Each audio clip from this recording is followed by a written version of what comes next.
வணக்கம் Tamil Janam big news பகுதிக்கு உங்களை வரவேற்கிறேன். தமிழ்நாடு அரசினுடைய இந்து சமய அறநிலையத்துறையுடைய நிதியில் கல்லூரிகள் கட்டப்படுவதற்கு அந்த விவகாரத்தில் திமுக திசை திருப்புகிறதா என்கிற கேள்வி எழுந்திருக்கிறது. ஏனென்றால் தமிழ்நாடு சட்டப்பேரவையினுடைய எதிர்க்கட்சி தலைவர் முன்னாள் முதலமைச்சர் அதிமுகவுடைய பொதுச் செயலாளர் மக்களை காப்போம் தமிழகத்தை மீட்போம் என்கிற தலைப்பை முன்வைத்து தேர்தல் பரப்புரையை தொடங்கியிருக்கிறார். அதிலே அவர் பேசிய பேச்சு தான் தொடர்ந்து விவாதத்திற்கு உள்ளாகி கொண்டே இருக்கிறது. அவர் பேசுகின்ற பொழுது அரசு நிதியில் கல்லூரிகளை உருவாக்காமல் அமைக்காமல் கட்டிடங்களை கட்டாமல் ஏன் அறநிலையத்துறையுடைய நிதியில் கட்டப்படுகிறது, இதில் ஒரு சதி இருக்கிறது என்று குறிப்பிட்டார். அவர் சதி இருக்கிறது என்று குறிப்பிட்டதற்கு தமிழ்நாடு முதலமைச்சர் கடுமையான விமர்சனங்களை முன்வைத்திருந்தார். அவர் முழுமையான பாஜகவினுடைய குரலாகவே ஒலிக்கிறார். எடப்பாடி பழனிசாமி அவர்கள் பேசுகின்ற பொழுது குறிப்பிட்டார், அறநிலையத்துடைய இருக்கிற நிதி முதலமைச்சருடைய கண்ணை உறுத்துகிறது, அதனால் அந்த நிதியில் இருந்து கல்லூரிகளை உருவாக்க திட்டமிடுகிறார்கள், ஏன் அரசு நிதியில் உருவாக்கவில்லை என்கிற அந்த கேள்வியை முன்வைத்திருந்தார். ஆனால் அதற்கு பதிலளிக்கின்ற பொழுது முதலமைச்சர் சொல்றார், அந்த நிதி எங்கள் கண்ணை உறுத்தவில்லை, மக்களை படிக்க வைக்கிறதுக்காக ஒரு கல்லூரி தொடங்குகிறோம், அந்த கல்லூரி தொடங்கி படிக்க வைப்பது தான் உங்கள் கண்ணை உறுத்துகிறதா என்கிற ஒரு கேள்வியை எழுப்பியிருந்த சூழலில் பாஜகவிலிருந்து தலைவர்கள் தெரிவித்த கருத்துக்கள் அடிப்படையில் பார்க்கின்ற பொழுது இந்து சமய அறநிலையத்துறையிலிருந்து கொண்டு வருகிற அந்த நிதியிலிருந்து ஆன்மீகம் சார்ந்த செயல்பாடுகளுக்கு பயன்படுத்த வேண்டும், ஆன்மீகம் சார்ந்த நிகழ்வுகளை நடத்த வேண்டும். ஆனால் அரசு நிதியில் கல்லூரிகளை நடத்த வேண்டாம். ஒரு கல்லூரியை உருவாக்கணும்னா தொடர்ந்து கல்லூரி செயல்படுவதற்கு தொடர்ச்சியாக அதற்கான நிதி என்பது மூலதனம் என்பது தேவையான இருக்கிற சூழலில் ஒரு முறை இந்த நிதியிலிருந்து ஒரு கல்லூரியை தொடங்கிட்டிங்கன்னா தொடர்ந்து நடத்துவதற்கு பெரும் சிக்கல், நடைமுறை சிக்கல்லாம் ஏற்படும். ஆகையினால தான் சொல்கிறோம், எடப்பாடி பழனிசாமி அவர்களுடைய கருத்தை திமுக திசை திருப்புகிறது, வழக்கம் போல் செய்கிற செயலை மீண்டும் செய்திருக்காங்க அப்படிங்கிற ஒரு குற்றச்சாட்டை பாஜக முன் வச்சிருக்கு. என்ன திமுக திசை திருப்புகிறது என்கிற கேள்வி இங்கே எழுந்திருக்கிறது. நம்மோடு பாஜகவினுடைய ஆன்மீக மற்றும் ஆலய மேம்பாட்டு பிரிவினுடைய மாநில தலைவர் நாச்சியப்பன் இணைந்திருக்கிறார். வணக்கம். வணக்கம். என்ன திமுக இதில் திசை திருப்புது? அதாவது ஃபஸ்ட்டு உங்கள் புரிதலுக்கு சொல்கிறேன், பக்தர்கள் காணிக்கையாக கோவிலில் போடுற பைசாவை கோவில் சம்பந்தமான செலவுகளுக்கு தான் உபயோகப்படுத்த முடியும்னு அறநிலையத்துறையோட ஹெச்ஆர்என்சியில் ஒரு சட்டத்திட்டம் இருக்குது. அதாவது அவங்க உணர்வு பூர்வமாக கொண்டு கோவிலில் போடுறத நீங்கள் பார்த்துருப்பீங்க. நம்மளே வீட்டில் ஒரு சாமிக்கு வேண்டிட்டு ஒரு கோவிலுக்கு காசு போடணும் அப்படின்னு நம்ம எடுத்து வச்சோன்னா நம்ம அந்த கோவிலுக்கு தான் போடணுன்னு அந்த பணத்தை வச்சுருப்பாங்க. ஏன் பக்கத்தில் ஃபார் எக்ஸாம்பிள் பழனிக்கு உண்டியலில் போடணுன்னு பணம் எடுத்து வச்சுருந்தா பக்கத்தில் இருக்க வடபழனி முருகன் கோயிலில் கூட போய் போட மாட்டாங்க, அது பழனியில் தான் போய் போடுவாங்க. அந்த அளவுக்கு அது உணர்வு பூர்வமான ஒரு விஷயம். அது நம்மளோட வழிபாட்டு முறை, இந்துக்களுடைய வழிபாட்டு முறை. இந்த அரசாங்கத்துக்கு இந்துக்களுடைய வழிபாட்டு முறையில் தலையிடுவதற்கான எந்த ஒரு உரிமையும் கிடையாது. ஒரு மனிதனுக்கு வாழ்வதற்கு எந்த அளவுக்கு உரிமை இருக்கிறதோ அதே அளவுக்கு வழிபாட்டு உரிமையும் அவர்களுக்கு இருக்குது. இது ஒரு விஷயம். கோவிலில் ஒரு பக்தர் போடுற காணிக்கையை எதுக்கெல்லாம் உபயோகப்படுத்தலான்னு ஒரு கிளாசிஃபிகேஷன் இருக்குது. அதாவது பூஜைக்கு பணத்தை யூஸ் பண்ணலாம், இல்லை கும்பாபிஷேகத்துக்கு யூஸ் பண்ணலாம், இல்லை திருவிழாக்கள் டயத்தில் யூஸ் பண்ணலாம், இல்லை அன்னதானம் போடலாம், கோவிலில் பக்தர்களுக்கு பிரசாதம் வழங்குறதுக்கு யூஸ் பண்ணலாம், இல்லை கோவில் சம்மந்தப்பட்ட கலைகளை நீங்கள் அதாவது ஆகம விதிப்படி கோவில்னு ஒன்று இருக்கணும்னா வேத பாடசாலை இருக்கணும், அப்போ தான் வேதம் படிக்கிறவங்கள நீங்கள் ட்ரெயின் பண்ண முடியும். அந்த டெம்பிள் ஆர்கிடெக்சரை பண்ணுறதுக்கான ஆட்கள் வேணும், அதுக்கான கல்லூரி ஆரம்பிக்கலாம். அப்புறம் வாத்தியங்கள், ஒவ்வொரு கோவில்லையும் வாத்தியங்கள் இருக்குது, அது சொல்லிக் கொடுக்குற கல்லூரி ஆரம்பிக்கலாம். தேவாரம் திருவாசகம் சொல்லிக் கொடுக்கலாம், இல்லை வாகனங்கள் செய்யலாம், தேர் செய்வது எப்படி, இது எப்படி, அப்புறம் சிலை செதுக்கிறது எப்படி, இந்த மாதிரி 8 வேர்ட்டிக்கல் இருக்குது ஒரு கோவில்னால். அந்த 8க்குமான கல்லூரிகள் நீங்கள் தொடங்கலாம். ஏன்னா ஸ்கில் டெவலப்மெண்ட்ங்கிறது ரொம்ப ரொம்ப முக்கியம். அதனால் நீங்கள் பக்தர்கள் போடுறத கோவிலை நிர்வகிக்கிறதுக்கான ஒருத்தர் என்னத்துக்காக பணத்தை அந்த கோவிலுக்கு கொடுக்குறாங்க, ஒரு பக்தர்கள் காணிக்கை பணம்ங்கிறது சாமிக்கு சேரணும், அந்த சாமியை சுற்றி இருக்க விஷயங்கள். ஒன்று புரிஞ்சுங்க, ஒரு கோவிலில் கொடுக்குற பணமே இந்த சாமிக்கு செய்கிறத இன்னொரு சாமிக்கு நம்மளும் செய்ய மாட்டோம்னு நம்ம சொல்கிறோம். ஆஸ் அ லீகல் என்டிட்டி ஒவ்வொரு கடவுளுமே ஒவ்வொரு கோவிலுமே தனித்தனி கோவில். இதை மேனேஜ் பண்ணுற அறநிலைத்துறை வேணால் ஒன்றா இருக்கலாம். நீங்கள் பழனியில் இருக்க பணத்தை எடுத்து கொண்டு போய் நீங்கள் சமயபுரத்தில் எதுவும் வேலை செய்ய முடியாது, சமயபுரத்தில் இருக்க பணத்தை எடுத்துகிட்டு போய் இன்னொரு கோவிலில் செய்ய முடியாது. ஏன்னா ஒவ்வொன்றும் தனித்தனி என்டிட்டி, லீகல் என்டிட்டியே தனித்தனி. ஒவ்வொரு கடவுளுக்கும் அதோட கார்டியன் தான் அங்கே மேனேஜ் பண்ணுறவங்க. கடவுளை மைனராக ட்ரீட் பண்ணுறாங்க. ஸோ இந்த ஒரு சிச்சுவேஷனில் நீங்கள் கோவில் பணத்தை எடுத்து நீங்கள் எப்படி கல்லூரிகள் கட்டுவீங்க சொல்லுங்கள்? கோவில் பணம் அப்போ நான் கேட்குறேன், கல்லூரிகள் கட்டுறதுக்குன்னு, கல்லூரிகளை நிர்வகிக்கிறதுக்குன்னு உயர்கல்வித்துறைன்னு ஒன்று இருக்குது. அவங்களோட வேலை என்ன? எனக்கு விளக்கம் நீங்கள் தான் சொல்லணும். ஸ்கூலை கட்டுறதுக்கும் ஸ்கூலை நிர்வகிக்கிறதுக்கும் பள்ளிக்கல்வித்துறைன்னு ஒன்று இருக்குது. அந்த பள்ளிக்கல்வித்துறையோட வேலை என்ன? இல்லை அவங்க 4 கோயிலை கட்டி கும்பாபிஷேகம் பண்ணுறாங்களா? இல்லை கல்லூரிகளை மேனேஜ் பண்ணுற உயர்கல்வித்துறை ஒரு 4-5 கோயிலை கட்டி கும்பாபிஷேகம் பண்ணி அதை மேனேஜ் பண்ணுறாங்களா? அவங்கவுங்க செலவை பார்க்கல. ஒவ்வொன்றுக்கும் தனித்தனி மானிய கோரிக்கை நீங்கள் எதுக்கு சட்டசபையில் வைக்கிறீங்க? மொத்தமாக ஒன்று வைக்க வேண்டியதுதானே ஜனதாவா?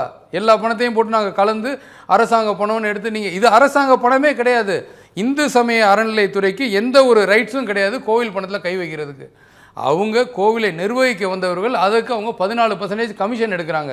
அதாவது 12% மேனேஜிங் த டெம்பிளுக்காகவும் ஆடிட்டுக்கு 4%ன்னு எடுக்கிறாங்க. இந்த உலகத்தில் எங்கேயுமே ஆடிட்டுக்கு 4% கிடையாது. பெரிய கார்ப்பரேட் கம்பெனி கூட 1% கம்மியாக தான் ஆடிட் ஃபீக்கு போகுது.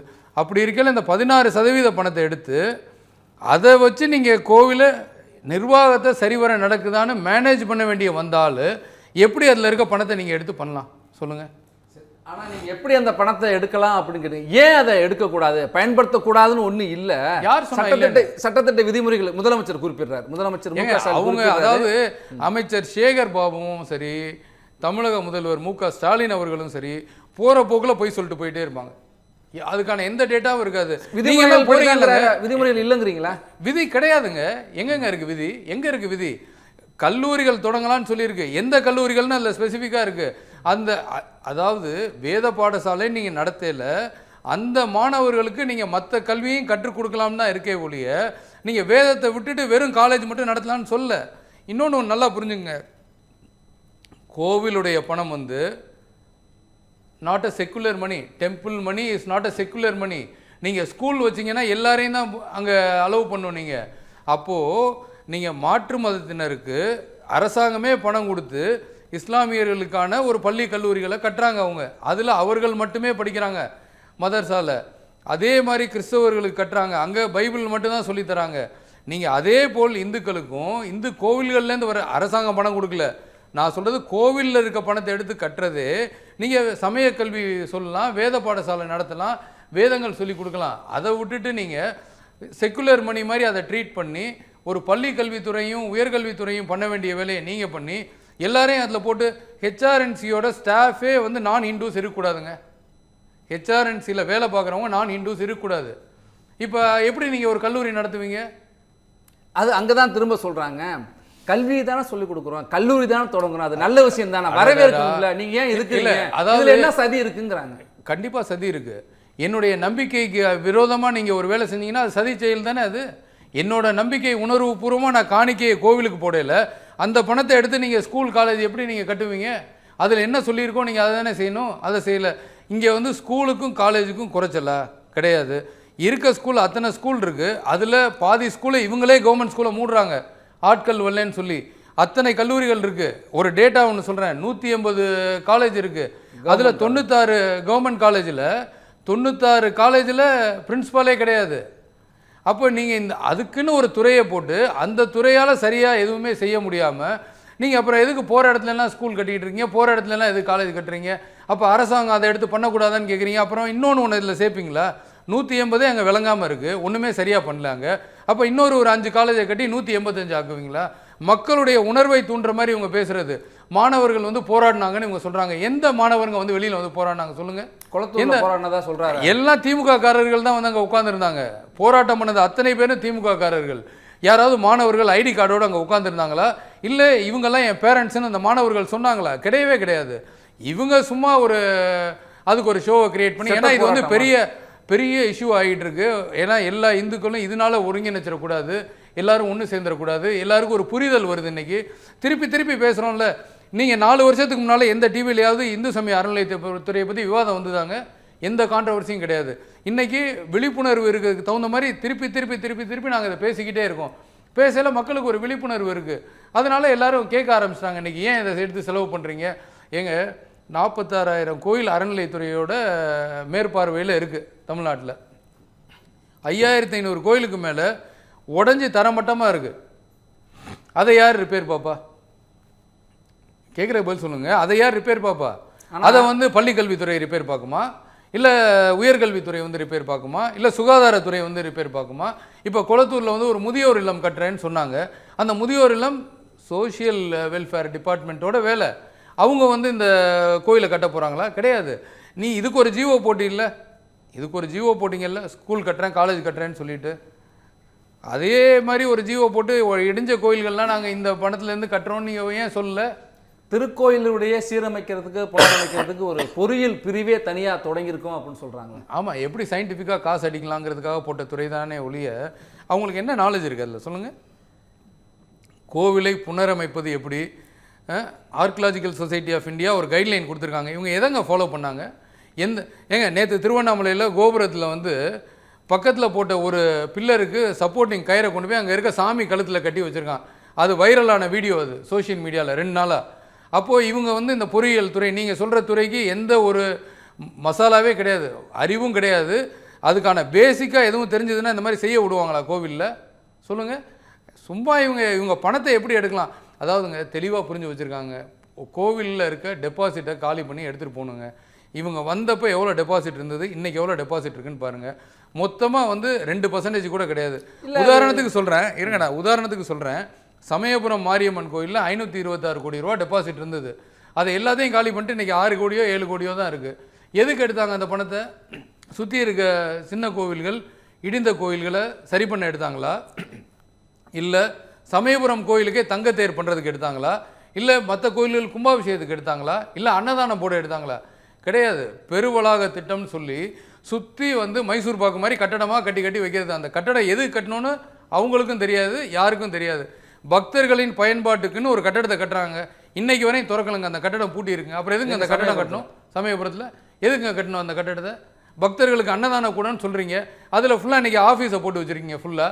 அப்போ என்ன பேர் உங்களுக்கு? சும்மா ஏதோ வந்து பணத்தை எடுக்கணும். கட்டடம் கட்டணும்னா மொத்த பணத்தை ஒன்றா எடுத்துடலாம். நிதி தான், அங்கே இருக்கிற நிதி தான், பணம் தாங்க அவங்களுக்கு, பணம் தான். அதாவதுங்க HRNC எடுக்கிற இந்த 16% 450 கோடி ரூபா இவங்களுக்கு கமிஷனாகவே எடுக்கிறாங்க. அப்போ கோயிலோட வருமானம் எவ்வளோன்னு பாருங்கள் நீங்கள்.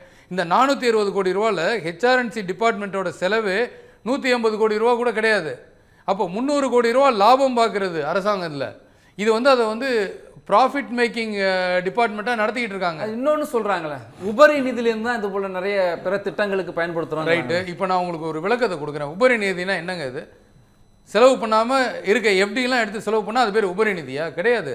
சட்டத்தில் என்ன சொல்லுது? கோவிலில் இருக்க எல்லா செலவும் போக, ஃபார் எக்ஸாம்பிள் இந்த கோயிலோட, பழனி கோயிலோட வருவாய் இன்றைக்கி 500 கோடி ரூபா. அந்த கோயிலில் வருஷத்துக்கு ஒரு 100 கோடி ரூபா மிச்சம் வருதுன்னு வைங்க. அந்த 100 கோடியும் உபரி நிதி கிடையாது. 3 வருஷத்துக்கு நீங்கள் அன்னதானம் போடுறதுக்கான பணத்தை எடுத்து வைக்கணும். அடுத்து என்னென்ன மராமத்து வேலைகள் வருமோ அதுக்கெல்லாம் பணம் எடுத்து வைக்கணும். இந்த எல்லாத்துக்கும் பணத்தை எடுத்து ஒரு 50-60 கோடி ரூபா போக பேலன்ஸ் இருக்க தான் நெட் சர்ப்ளஸ்ன்னு பேர். அதுதான் தெளிவான உபரி நிதி. அந்த உபரி நிதியில் என்ன அரசாங்கம் சொல்லுதுன்னா, அந்த சட்டம் HRNC சட்டம் சொல்லுதுன்னா 25% நீ எஃப்டி பண்ணணும்னு சொல்லுது. அப்போ என்ன பண்ணும்? அதில் 25 போனால் வெறும் 10-15 கோடி ரூபாயை நீ எடுத்து இந்த மாதிரி ஸ்கூல் கட்டுறேன் காலேஜ் கட்டுறேன்னு நீ சொன்னா அதுவே தப்பு. அது இந்த சட்டத்தில் என்ன கட்டலான்னு சொல்லியிருக்கோம், நீங்கள் அதை தான் கட்ட முடியும். அப்படி இருக்கதை என்ன பண்ணணும்னா, அந்த அறக்காவலர் குழு அந்த பணத்தை எடுத்து இந்த உபரி நிதியில் நான் இந்த வேலை செய்ய போகிறேங்கிறத கவர்மெண்ட்டுக்கு கொடுத்தா, HRNC கொடுத்தா, EO கிட்ட கொடுத்தா, அதை EO ஒரு பேப்பரில் விளம்பரமாக போடணும். எந்த ஒரு பக்தருக்கு அதில் அப்ஜெக்ஷன் இருந்தாலும் அந்த வேலையை செய்ய முடியாது. இதெல்லாம் ஃபாலோ பண்ணாங்களா? எனக்கு நீங்கள் சொல்லுங்கள். இந்த கல்லூரி கட்டினாங்களே, எங்கேயாவது நாங்கள் உபரி நிதி இந்த கோயிலில் இவ்வளோ இருக்குது அப்படின்னு சொன்னாங்களா? இவங்க தேர்ட் பார்ட்டி ஆடிட்டே கிடையாதுங்க. தேர்ட் பார்ட்டி ஆடிட்டே கிடையாது. இவங்களே ஒரு ஆடிட் டீம்னு வச்சு என்னத்தையோ ஆடிட்னு அதை பண்ணி மொத்த காசையும் எடுத்துகிட்டு போகிறதுக்கு தான் இவங்க வேலை பார்க்குறாங்க. எங்கே இருக்குது ஆடிட்டு? அப்புறம் என்ன உபரி நிதி? ஆனால் தமிழ்நாடு அரசு இந்து சமய அறநிலையத்துறை நிதியிலிருந்து கல்வி நிறுவனங்களை தொடங்குவதோ நிர்வகிக்கிறதோ புதிதில்லை. ஒரு 50-60 ஆண்டு காலத்திற்கு மேலாகவே தொடர்ந்து கொண்டு இருக்கிற ஒரு நடைமுறையாக தான் இருக்குது.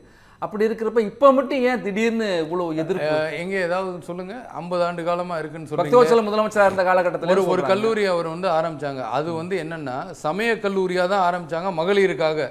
அதில் அடிஷ்னலாக இதையும் சொல்லி கொடுத்தாங்க. இன்றைக்கி வந்து ஃபார் எக்ஸாம்பிளுங்க உங்களுக்கு கேட்குறேன், வேத பாடசாலை வச்சு நீங்கள் வேதம் சொல்லி தர்றீங்க. அந்த கோயிலில் வந்து அவங்க தான் அர்ச்சகராக முடியும், கோவிலில் ஐயராக முடியும், அவங்க தான் பூஜை புனஸ்காரங்கள் பண்ண முடியும். இப்போ அதே ஐயர் இங்கேருந்து அமெரிக்காவில் இருக்க கோயிலுக்கு போய் வேலை செய்யணுன்னா வெறும் வேதம் படித்து மட்டும் அங்கே போக முடியாது. அவருக்கு மற்ற நாலேஜும் இருக்கணும், கரெக்டாக இல்லையா? அவருக்கு கொஞ்சம் இங்கிலீஷ் பேசிக் இங்கிலீஷாவது தெரிஞ்சிருக்கணுமா இல்லையா, அவருக்கு ஒரு கம்ப்யூட்டர் நாலேஜ் இருக்கணுமா இல்லையா, இன்றைக்கி எல்லாமே ஆன்லைனில் இருக்குது. ஸோ இந்த வசதிக்காக நீங்கள் வேத பாடசாலையில் ஜென்ரலாக இருக்க படிப்பையும் சொல்லிக் கொடுக்கலான்றது தான் ஒரு கிளாசிஃபிகேஷனு. அதை நீங்கள் எடுத்து வெறும் ஜென்ரலாக சொல்லி தருவேன். நாங்கள் வேதமும் ஏங்க 10 காலேஜில் 2021 ஒரு 10 காலேஜுக்கு இவங்க வந்து சொன்னாங்க சட்டசபையில் நாங்கள் திறக்க போகிறோன்னு. கோர்ட்டில் சொல்லிட்டாங்களா நீங்கள் திறக்க முடியாதுன்னு. ஆனால் இப்போ என்ன சொன்னாங்க, நான் 4 காலேஜ் ஆரம்பிச்சிட்டோம், அதுக்கு பர்மிஷன் கொடுங்கன்னு. 4 காலேஜ் கல்யாண மண்டபத்தில் ஆரம்பித்த காலேஜ். சரி, அதுக்கும் பர்மிஷன் கொடுத்தாங்க. அந்த பர்மிஷன் எப்படி தெரியுமா கொடுத்தாங்க? It is a interim permission. Time being இந்த பர்மிஷன் கொடுக்குறோம், நீங்கள் இதில் வந்து சமய கல்வியும் இதில் கண்டிப்பாக இருக்கணும் அப்படின்னு சொன்னாங்க. அப்போ அதுக்கு அர்த்தம் என்ன? இன்றைக்கி அந்த காலேஜில் சமய கல்வி நடக்குதா? கிடையாது. சும்மா எல்லாமே பொய்யுங்க. இவங்க எதையுமே மதிக்கிறது கிடையாது. பக்தர்களின் உணர்வையும் மதிக்கிறது இல்லை, கோர்ட்டில் சொன்ன சட்டத்தையும் மதிக்கிறது இல்லை, நீதிபதி கொடுத்த தீர்ப்பையும் மதிக்கிறது இல்லை. அப்புறம் என்ன இருக்குது? அப்புறம் எதுக்கு ஹெச்ஆர்என்சி சட்டம்னு? போகிற போக்கில் பொய் சொல்கிறதுக்கு எதுவுமே தேவையில்லையே, சொல்லுங்கள். ஆனால் மீண்டும் மீண்டும் அவங்க இன்னொரு தரப்பில் என்ன சொல்கிறாங்க அப்படின்னா, திமுக தரப்பில் என்ன சொல்கிறாங்க அப்படின்னா, ஹெச்ஆர்என்சியுடைய நிதியை வந்து நாங்கள் சரியாக நிறைய கோயில்கள் திருப்பணிகள் பார்க்குறப்ப இந்த ஆண்டுக்குள்ளே மட்டுமே 3500 கோயில்களுக்கு திருப்பணிகளை நாங்கள் நிறைவு செய்ய இருக்கிறோம், நிறைய கோயில் சொத்துக்களை மீட்டிருக்கோம், நிறைய நிலங்களை மீட்டிருக்கோம். இதையெல்லாம் ஏற்காம திரும்ப திமுகவை பக்தர்களுக்கு அல்லது இந்துக்களுக்கு எதிராக நிறுத்துவதிலேயே குறியாக இருக்கிறாங்கங்கிறாங்க. நான் ஒன்று கேட்குறேங்க, இவங்க நிறையா கோவில்களுக்கு கும்பாபிஷேகம் பண்ணோன்னு அடிக்கடி போய் சொல்லுவார் சேகர் பாபு. எந்த மீட்டிங்கில் போய் நின்னீங்கனாலும் மைக்கை பார்த்துட்டா எங்களுடைய ஆட்சியில் 4487 ஆன்மீக அரசு, 7844 கோவில்களில் நாங்கள் சைக்கிள் கொடுத்தோம். கோவில் காசு எடுத்து எப்படிங்க சைக்கிள் கொடுப்பாங்க? அதெல்லாம் அவர் சொல்லிக்கிட்டு இருக்காரு. தேர் கொடுத்தோன்னு. உங்கள் புரிதலுக்காக சொல்கிறேன், கோவிலில் கும்பாபிஷேகம் அரசாங்கத்துலேருந்து காசு கொடுக்கல, அந்த கோவில் நிதியிலேருந்தும் எடுக்கலை. எல்லாருமே ஸ்பான்சர்ஷிப்பில் தான் அந்த கோவிலில் கும்பாபிஷேகம் பண்ணுறாங்க. அனுமதி மட்டும் கொடுக்குறாங்க. இவங்க அனுமதி மட்டும் இவங்க என்ஓசி கொடுக்குறாங்க. அனுமதியெல்லாம் கொடுக்கணும்னு அவசியம் இல்லை, இவங்கள்ட்ட உட்காந்து அனுமதி வாங்கணும்னு அவசியம் கிடையாது. இந்த கோவில் 12 வருஷத்துக்கு அப்புறம் நடக்கிற கும்பாபிஷேகம் ஒன்று. ரெண்டாவது, இதில் இருக்க கல் சிலைகள் அது இதெல்லாம் எந்த விதமும் நாங்கள் மாற்றாமல் அதே மாதிரி பண்ணுவோம். அதுக்கு ஒரு கைட்லைன்ஸ் இருக்குது. திருப்பணிகள்லாம் என்னென்ன பண்ணோம், கல் சிலையை உடைச்சிடக்கூடாது, பழங்கால சிலைகள் அந்த கல்வெட்டுக்கள்லாம் பத்திரமா இருக்கா, இதெல்லாம் பார்த்து இதை இந்த முறையெல்லாம் ஃபாலோ பண்ணுறாங்கங்கிறத சர்டிஃபை பண்ணுறதுக்கு ஒரு என்ஓசி கொடுக்கணும். இதுதான் அவங்க பண்ணுறாங்க. இவங்க கொடுக்குற என்ஓசியோட லிஸ்ட்டை வந்து நான் கோயிலுக்கு கும்பாபிஷேகம் பண்ணேன்னு இவங்க சொல்கிறாங்க. நான் உங்களை கேட்குறேங்க, ஆர்டிஓ ஆஃபீஸில் லைசன்ஸ் கொடுக்குறாங்க, 2000 காருக்கு லைசன்ஸ் கொடுத்தா அந்த காரெல்லாம் நான் வாங்கி கொடுத்தேன்னு அர்த்தம். அதுக்கு எவனோ கார் வாங்குறான், எவனுக்கோ நீ லைசன்ஸு கொடுக்குறீங்க, நம்பர் கொடுக்குறீங்க, ஆர்டிஓ ஆஃபீஸில் ரிஜிஸ்டர் பண்ணி கொடுக்குறீங்க, அதுக்கு அந்த எல்லாமே என்னோடதுன்னு சொல்லுவீங்களா? அது மாதிரி தான் இவர் சொல்கிறாரு. அத்தனை கோயில்களும் கும்பாபிஷேகம் நான் பண்ணேன்னு. காசு கொடுத்தது ஸ்பான்சரு, வெளியில் இருக்காள், பக்தர்களுடன் படத்தில் பண்ண கும்பாபிஷேகம் அது. இவங்க ஒன்றுமே செய்யலை. இப்போ திருச்செந்தூர் கூட சிவநாடார் பெருமளவில் இப்போ நீங்களே சொல்கிறீங்க கிட்டத்தட்ட கொடுத்தாருன்னு சொல்கிறீங்க. மொத்தமாக ஒரு செலவு எடுத்ததுனால உங்களுக்கு அவர் பேர் தெரியுது. பழனியில் போய் கேளுங்க, ஒரு லிஸ்ட் இருக்கும். இப்போ நாங்கள் என்ன கேட்குறோன்னா, நீ யாரோ ஒருத்தர் காசு கொடுத்தாரு, நீங்கள் தானே வாங்கி எல்லாம் செலவு பண்ணீங்க, அதுக்கான கணக்கை கொடுங்கன்னா அதுவே கொடுக்க மாட்டாங்க. எதுக்கும் கணக்கு கிடையாது. கோவில் கும்பாபிஷேகத்துக்கான வரவு செலவுக்கு யாருக்கிட்டேருந்து ஸ்பான்சர்ஷிப் வாங்கினீங்க, எவ்வளோ செலவு பண்ணீங்க, இதை கேட்குறோம். இதுக்கு போட்ட ஆர்டிஐ ஏங்க ஒரு தகவல் கேட்டு இந்த கோவிலில் நீங்கள் இன்னொரு ஒரு கேள்வி என்ன கேட்டிங்கல்ல, குத்தகை நிலங்களை எல்லாம் இவங்க எல்லாம் பிடிச்சிட்டாங்க வச்சுட்டாங்க அப்படின்னு சொல்லி. கன்னியாகுமரி மாவட்டத்தில் ஒரு கோவிலில் இருக்க நிலத்தை யார் இந்த ஒரு ஆர்டிஐ போட்டு நம்ம கேட்குறோம், இந்த கோவிலோட சொத்து எவ்வளோ இருக்குது, யாரிடம் அந்த சொத்து குத்தகைக்கு இருக்குன்னு. ஆர்டிஐயோட பதில் என்ன தெரியுமா சொல்கிறாங்க, இந்த கோவிலுக்கு இவ்வளோ நிலம் இருக்குது, ஆனால் குத்தகைதாரர் யாருன்னு நாங்கள் சொன்னோம்னா அவர் உயிருக்கு பாதுகாப்பு இல்லைன்னு. எங்கேயாவது இந்த மாதிரி ஒரு ஆர்டிஐயில் மட்டமான ஒரு பதிலை நீங்கள் பார்த்துருக்கீங்களா? யார்கிட்டடா குத்தகை கொடுத்தீங்கன்னு கேட்டால், குத்தகை யார்கிட்ட கொடுத்தேன்னு சொன்னால் அவர் உயிருக்கு ஆபத்துன்னா, அப்போ நீங்கள் என்ன பண்ணுறீங்க? அது நீங்கள் யார்கிட்ட கொடுத்துறீங்க? ரவுடிகிட்ட கொடுத்தீங்களா இல்லை உங்கள் கட்சிக்காரன்ட்ட கொடுத்தீங்களா? சொல்லுங்கள். 2 பேரும் ஒன்று தான். உங்கள் கட்சிக்காரன்ட்ட கொடுத்தாலும் வெளியில் சொல்கிறதுக்கு பயப்படுவீங்க, இல்லை அமைச்சர் குத்தகைக்கு எடுத்து வச்சுருக்காரா? சொல்லுங்கள். பேரை வெளியில் சொல்கிறதுக்கு உங்களுக்கு என்னங்க பயம்? இதுதான் இந்த ஆட்சி. நீங்கள் நினைக்கிற மாதிரி இவங்க எல்லா நிலத்தையும் பிடிச்சாங்க, கோவில் சொத்துக்களை மீட்டார்கள், கும்பாபிஷேகம் பண்ணாங்களா? சுத்த பொய் அது. ஆனால் 2025 கொள்கை விளக்க குறிப்பில் இந்து சமய அறநிலையத்துடைய கொள்கை விளக்க குறிப்பில் என்ன குறிப்பிட்டிருக்காங்க அப்படின்னா, 7388 ஏக்கர் வேளாண் நிலங்கள், விவசாய கோயில்களுக்கு சொந்தமான விவசாய நிலங்களை மீட்டிருக்கோம். மனைகள்னு பார்க்குறப்ப 1530 கிரவுண்டு நிலத்தை மீட்டிருக்கோம். இப்படி நிறைய ஒரு பட்டியலை சொல்லி 7636 கோடி ரூபாய் மதிப்புள்ள சொத்துக்களை நாங்கள் மீட்டு கொடுத்தோம். ரைட்டு. இப்போ இவர் சொல்கிறாருல 7647 ஏதோ ஒரு நம்பர் சொல்லுவார். இவங்க வந்து வருஷம் ஒரு நம்பர் சொல்லுவாங்க. அந்த நம்பருக்கான ஒயிட் பேப்பர் என்றைக்குமே கொடுக்க மாட்டாங்க. நாங்களும் திரும்பி கேட்டுக்கிட்டு இருக்கோம். அந்த நிலம்லாம் எங்கே இருக்குது? நான் கேட்குறேங்க, இந்த வருஷம் இவ்வளோ பிடிச்சேன்னு போன வருஷம் சொல்லியிருக்கீங்களே, இப்போ இந்த நிலத்துலேருந்து எவ்வளோ வருமானம் வந்துச்சு? அப்போ ஓவரால் வருமானம் இன்க்ரீஸ் ஆகிருக்கணுமா இல்லையா? நீங்கள் சொல்லுங்கள். சரி, ஒரு நிலத்தை மீட்டிங் இல்லை, விவசாய நிலம்னு சொல்கிறீங்கல்ல, போன தடவை யார்கிட்டயோ குத்தகைக்கு இருந்தது அவன் தூக்கிட்டு ஓடி போயிட்டான்னு சொல்கிறீங்கல்ல, இப்போ மீட்டுட்டீங்கல்ல, அதை அப்போ வருமானம் வந்திருக்கணுமா இல்லையா? வருவாய் கணக்கில் இல்லை. எங்கே இருக்குது? அந்த நிலைமை இருக்கா இல்லையான்னு தெரியலங்க. யாருக்குமே தெரியும் இருக்கு இல்லைங்கிறீங்க. பேப்பர்ல தான் சும்மா நம்பர் தாங்க சொல்லுவாங்க. எந்த கோயிலோட நிலம் யார்கிட்ட இருந்தது, இப்போ அது என்னவா இருக்குது, ஏதாவது அதில் டீட்டெயில் இருக்கான்னு கேளுங்க. நீங்கள் சும்மா புக்காக போட்டு எல்லாரும் புக்கோட அட்டையை காட்டிட்டு அப்படி நிற்பாங்க. அதுக்குள்ளே என்ன இருக்குன்னு கேட்டிங்கன்னா யாருக்கும் எதுவும் தெரியாது.